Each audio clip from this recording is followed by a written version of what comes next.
Hi everyone, this is Richard and I welcome you once again to my YouTube channel.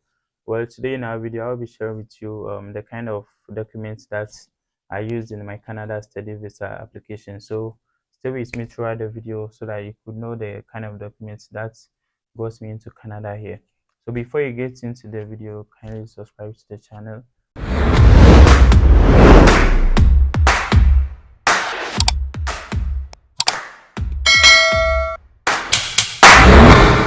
Welcome back guys once again. I know by now you have subscribed to the channel. Like, comment and also share this video to anyone who you think might need this video. So let's get into the video. Personally, I've divided these documents that I'm sharing with you today into two sections, of which the first part is the personal document, then the second part is the sponsorship document. So with the personal documents, I have the list of the documents that I use for my Canada study visa application here. So the first on my list is the acceptance letter, or let's say the admission letter. So before you can get this letter, you have to apply to a particular institution, either being a university in Canada here or a college in Canada here. Then this institution must be a DLI institution. So in our next video, I'll be talking about how you will get to know if your school is a DLI institution or not. So you have to get this letter, being in the sense that that school has accepted you for you to come and study in that particular school. So you have to firstly get this acceptance letter before you can proceed with your Canada study visa application. Then the second on my list is the international passport. Since this is an international thing, you'll be traveling from your home country to Canada here. You have to get an international passport, of which after a successful application, your visa will be issued into that international passport. I mean, traveling passport.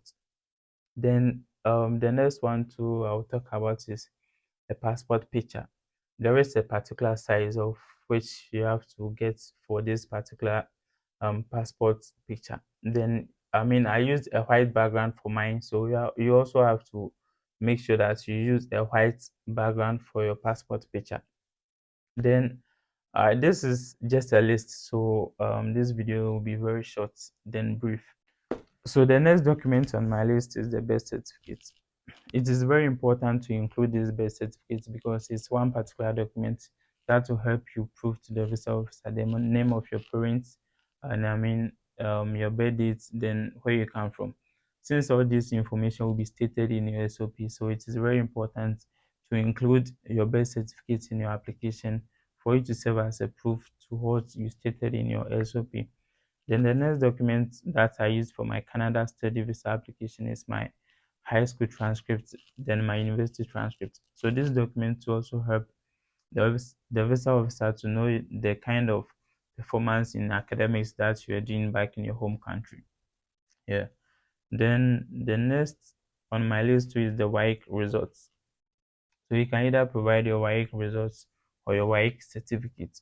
So I recommend you to provide your WAEC certificates rather than providing the WAEC results. Yeah. Then the next on the list is the testimonial. The testimonial is a document that, let's say, shows a conduct of a student back in school. So as a visa officer trying to bring you as an international student into his or her country, the testimonial will help the visa officer to know the kind of behavior that you have. So normally this testimonial comes with a good conduct, so it also serves as a good document that you can include in your Canada study visa application. Then the next document is the almighty SOP. I mean, my previous video I talked about how you can get your SOP. I mean, how you can write your perfect SOP for your Canada study visa application. So I always say that this Canada study visa thing all based, I mean, 50% based on the SOP. So you have to include more work in the SOP. So the next on my list too is recommendation letters. So recommendation letters help maybe your institution or maybe a particular society that you belong to share testimony about you to the visa officer. So it's very important for you to include these recommendation letters in your application. The recommendation letters that I used was from my church. then the university that I was schooling in Ghana, that's the University of Cape Coast. So I used a recommendation letter from the church, then the recommendation letter from the school. Then the next document on my list too is, identity of your home country. So me coming from Ghana, I use my Ghana card in my application. Yeah, I use the Ghana card in my application. Then the next document on my list too is police report. This document too talks about you not being a violent person in your country. So the visa officer will get to know that back in your home country, you are free from troubles and stuff. So it is very important for you to include this very document in your application. The next document on my list too is the legal documents. So the legal documents, you have number one, the genuineness, then affidavit of support, then proof of relationship. So with the genuineness, will be a list of your documents, yeah, list of documents, telling that all the documents that you are using for your application, they are all genuine without any fake documents in your application. So all the legal documents are done by the law court. Yeah, I did that. It's not necessary that you have to include this in your application. That might get you approved. All the documents that I'm sharing with you today are the documents that I used in my Canada study visa application. So I added the genuineness into the application. Then since I used the third party sponsorship in the application, I added affidavit of support. Yeah, affidavit of support. Then also a proof of relationship. Then lastly, sponsorship letter from my sponsor. If you're enjoying the video, kindly subscribe to the channel, like, comment, and share this video. So now we are done with the personal documents. We are moving into the sponsorship document. So with a sponsorship document, it can either be a person who is a government worker, then a person who is self-employed. On the sponsorship letter, I use a third-party sponsorship. Then the person is a businessman.